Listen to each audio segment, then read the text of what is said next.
Assalamualaikum warahmatullahi wabarakatuh. Alhamdulillah, alhamdulillahi rabbil alamin. Wabihi nasta'inu ala umurid dunya waddin. Ashhadu an la ilaha illallah wa ashhadu anna Muhammadan abduhu wa rasuluh.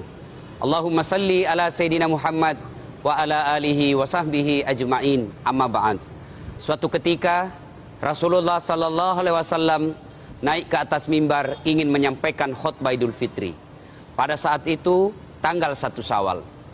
Ketika beliau naik ke atas mimbar, beliau kedengaran mengucapkan amin, amin, amin. 3 kali beliau mengucapkan amin. Tidak ada sebab tiba-tiba Nabi mengucapkan amin, amin, amin. Selesai khutbah, datanglah sahabat bertanya kepada Nabi, "Ya Rasulullah, tadi kami dengar Anda mengucapkan amin sebanyak 3 kali. Ada apa gerangan?" Nabi lalu tersenyum dan menjelaskan, "Ketahuilah, sahabatku, tadi itu malaikat Jibril datang berbisik di telinga saya, berdoa kepada Allah dan meminta 3 hal. Saya mengaminkan doanya." Artinya apa? Jika yang berdoa adalah Rasulullah, jika yang berdoa adalah Jibril, lalu diaminkan oleh manusia pilihan Rasulullah sallallahu alaihi wasallam, pasti doa itu diijabah dan dikabulkan Allah. Apa gerangan doa itu? Mari kita simak satu demi satu. Yang pertama, malaikat Jibril berdoa, "Ya Allah, janganlah engkau terima amal ibadah Ramadannya anak yang durhaka kepada kedua orang tuanya." Nabi meresponnya dan mengucapkan, "Amin, kabulkan ya Allah." Artinya apa? Jika ada anak selama Ramadan bagus puasanya, tarawihnya tiap malam, tahajudnya tiap malam, kemudian zikirnya lengkap, tadarusnya cukup, bahkan dia bersedekah, menjadi panitia pembangunan masjid, tapi durhaka kepada kedua orang tuanya, meneteskan air mata orang tuanya, demi Allah, dia tidak akan diterima amal ibadah Ramadannya. Na'udzubillah min zalik. Bulan Ramadan ini, anak yang durhaka kepada kedua orang tuanya akan sia-sia amal kebaikannya. Tidakkah Allah subhanahu wa ta'ala setelah memberikan informasi kepada kita, ridallah fi ridal walidain, suktillah fi suktil walidain. Ridanya Allah tergantung dari ridanya kedua orang tua, murkanya Allah tergantung dari murkanya kedua orang tua. Bahkan di ayat lain Allah subhanahu wa ta'ala berfirman, Bismillahirrahmanirrahim, "Imma yablughanna indakal kibra ahaduhuma aw kilahuma fala taqul lahumā uff." Kaulan karima. Apabila kedua orang tuamu dalam pemeliharaanmu sudah uzur, jangan berkata kepadanya, "Wala tanharhuma wa qul lahumā kaulan karima." Berkata-katalah dengannya kaulan karima yang mulia. Maknanya, masuk Ramadan kali ini, sebelum Idul Fitri ataupun hari raya Idul Fitri, datangi ibu bapak kita, minta maaf, cium tangannya, dan subhanallah, nikmatnya minta maaf sama orang tua. Kadangkala seperti ibu saya belum minta maaf, apa dia bilang, "Dek pamilon dampan nak wat dampangan no. Kau belum minta maaf, saya sudah maafkan dosa dan kesalahanmu." Sayang, seribu sayang, anak-anak kita sekarang selesai lebaran, buka songkok, buka gamis, buka sarung, kemana? Tanjung Bayam.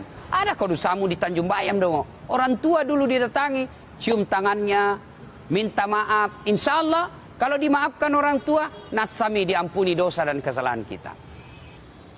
Yang kedua, malaikat Jibril lagi berdoa, "Ya Allah, janganlah engkau terima amal ibadah Ramadannya istri atau suami yang durhaka kepada pasangannya masing-masing." Artinya apa? Dalam rumah tangga tentu ada riak gelombang.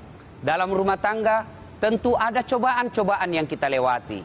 Dan pada saat itu mungkin terjadi pertengkaran. Istri tidak puas dengan penghasilan suami, suami tidak puas dengan pelayanan istri, tentu menjadi biang dan penyebab terjadinya pertengkaran. Ini berarti bahwa peluang untuk bertengkar sangat besar. Tapi orang yang beriman kepada Allah, orang yang betul-betul bertakwa kepada Allah, masalah-masalah dalam rumah tangganya tidak menjadi masalah yang sangat signifikan. Masalah dalam rumah tangganya, dia akan bisa saling memaafkan.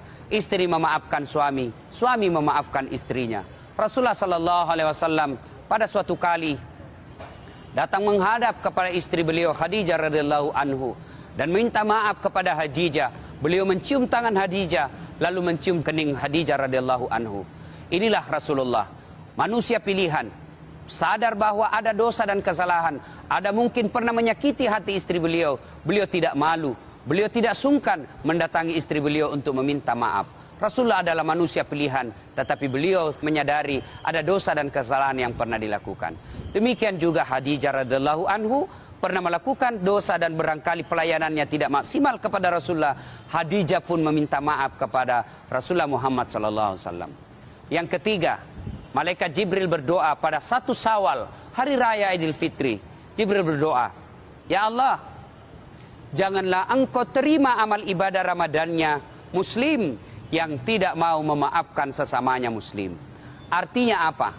Orang Islam yang sholatnya baik, yang puasanya baik, yang zikirnya bagus, di bulan Ramadan ini ibadah habluminallahnya baik, tetapi sesama tetangganya dia bermusuhan, orang-orang di sekelilingnya dia bermusuhan, maka dia terancam oleh hadis Rasulullah sallallahu alaihi wasallam yang berbunyi, "Atadruna manil muflis?" Tahu tidak kamu yang merugi di akhirat kelak?